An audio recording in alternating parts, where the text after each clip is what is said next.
ഇത് ഷേഖ് ഫഖീഹിൻ്റെ വീട്.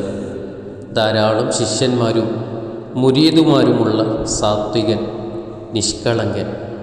ഇതൊക്കെയാണെങ്കിലും അദ്ദേഹത്തെ അലട്ടുന്ന ഒരു പ്രശ്നമുണ്ടായിരുന്നു: മകൻ്റെ മാറാരോഗം.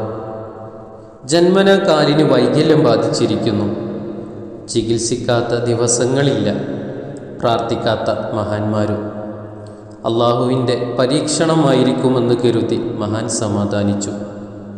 ഒരു ദിവസം ഷെയ്ഖിൻ്റെ വീട്ടിൽ അവിചാരിതമായി ചില അതിഥികൾ എത്തി.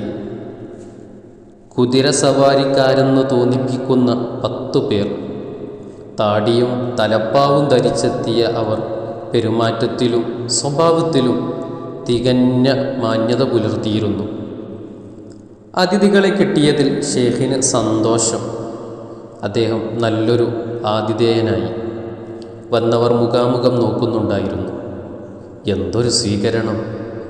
വീണ്ടും വരാൻ കൊതിക്കുന്ന സമീപനം. സംസാരിച്ചിരിക്കെ ഷെയ്ഖ് തൻ്റെ ദുഃഖം അവരുമായി പങ്കിട്ടു. ജന്മനായുള്ള മോൻ്റെ അസുഖം. അതിഥികൾ പറഞ്ഞു, സാരമില്ല, എല്ലാം ശരിയാകും. ഷെയ്ഖിനെ തൃപ്തിപ്പെടുത്തുവാൻ അവർ പ്രാർത്ഥിക്കുകയും ചെയ്തു. എത്രയും പെട്ടെന്ന് സുഖമാകട്ടെ. പ്രഭാതമായി. 2 ദിവസം കഴിഞ്ഞു. മടക്കയാത്രയിൽ വരാമെന്നും പറഞ്ഞ് അവർ പോയി. സമയം അധികം കഴിഞ്ഞില്ല. രോഗിയായ മകൻ വിളിക്കുന്നു, ഉപ്പാ. സാധാരണ വിളിയല്ല, ഉച്ചത്തിലാണ്. ഉപ്പാ, വേഗം വരണേ. വിളി കേട്ട് വീട്ടിലുള്ള എല്ലാവരും പാഞ്ഞെത്തി. വന്നവർ സ്തംഭിതരായി നിന്നു. മകൻ എഴുന്നേറ്റ് നിൽക്കുന്നു, പിന്നെ മെല്ലെ മെല്ലെ നടക്കുന്നു. വിശ്വസിക്കാനാവാത്ത കാഴ്ച. ഷെയ്ഖ് ഉടൻ പുറത്തേക്ക് വന്നു. അതിഥികൾ വന്ന വഴിയിലേക്ക് പാഞ്ഞു ചെന്നു. ഇല്ല, അവർ പോയിരിക്കുന്നു. വന്നവർ ചില്ലറക്കാരല്ലെന്ന് എല്ലാവർക്കും തോന്നി. മോനെ, നമ്മുടെ പ്രാർത്ഥന സഫലമായി. അവരുടെ പ്രാർത്ഥന എന്ന് പറയൂ, എത്ര ആളുകൾ പ്രാർത്ഥിച്ചതാണ്. ഒരു പ്രാർത്ഥനയും വെറുതെയാവില്ല. ഇപ്പോഴാണ് സമയമായിട്ടുണ്ടാവുക. എനിക്ക് അവരെ ഒന്ന് കാണണമായിരുന്നു, മകൻ പറഞ്ഞു. തനിക്ക് ജീവിതം തിരിച്ചു തന്നവരെ കാണാനുള്ള അദമ്യമായ കൊതിയായിരുന്നു അവന്. 2 ദിവസം കഴിഞ്ഞ് അവർ വരുമായിരിക്കും.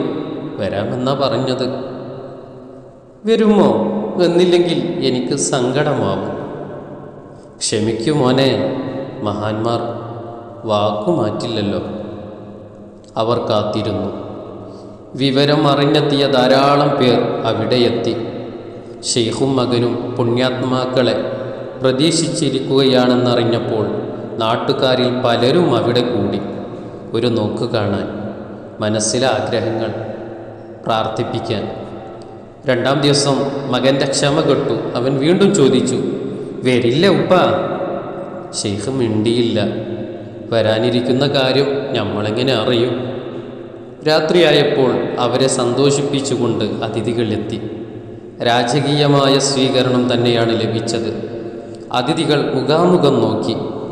എന്തൊക്കെയോ പിറുപിറുത്തു.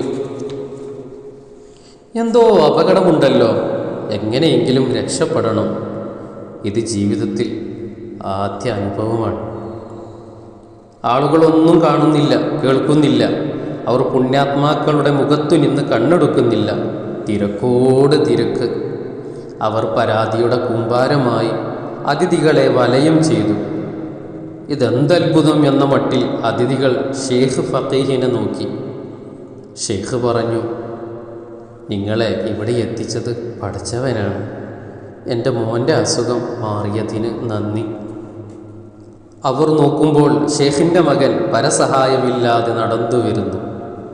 അത്ഭുതമായിരിക്കുന്നു, മഹാത്ഭുതം. ഷെയ്ഖ് പറഞ്ഞു, പ്രാർത്ഥിക്കാത്ത ദിവസങ്ങളില്ല, സ്പർശിക്കാത്ത മഹാത്മാക്കളും. പക്ഷേ ഇപ്പോഴാണ്.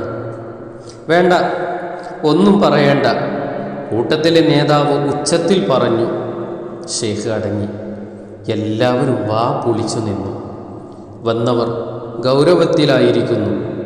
അയാൾ തുടർന്നു, നിങ്ങൾ ഞങ്ങളോട് ക്ഷമിക്കണം. ഞങ്ങൾ പുണ്യാത്മാക്കളല്ല, മഹാചെറ്റകളാണ്, സാക്ഷാൽ കള്ളന്മാർ. ആളുകൾ വിശ്വസിക്കാനാവാതെ അന്തം വിട്ടു. തങ്ങളെ കളിപ്പിക്കുകയായിരിക്കുമെന്ന് തോന്നി മഹാത്മാക്കൾ വിനയാന്വിതരാവാറുണ്ടല്ലോ.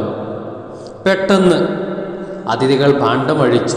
അതിൽ നിന്നും വീഴുന്നു ആഭരണങ്ങളും നോട്ടുകെട്ടുകളും. ഇത് കണ്ടോ നിങ്ങൾ? ഇന്നലെ കൊള്ളയടിച്ചതാണിത്. ഇങ്ങനെ അനേകം സ്വത്തുക്കൾ ഞങ്ങളിലുണ്ട്. ഞങ്ങൾ കൊള്ളക്കാരാണ്. അയാൾ ഗദ്ഗദനായി തുടർന്നു. പക്ഷേ നിങ്ങൾ ഞങ്ങളുടെ കണ്ണ് തുറപ്പിച്ചിരിക്കുന്നു.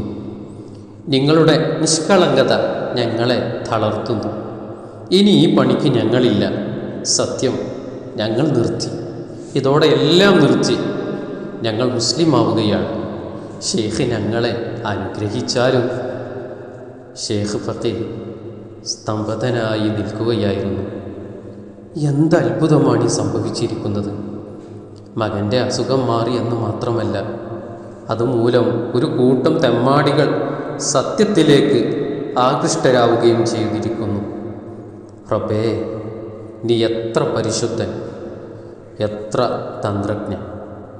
നോക്കൂ സഹോദരന്മാരെ, ഏത് മനുഷ്യരുടെയും അവസ്ഥകൾ മാറ്റിമറിക്കാൻ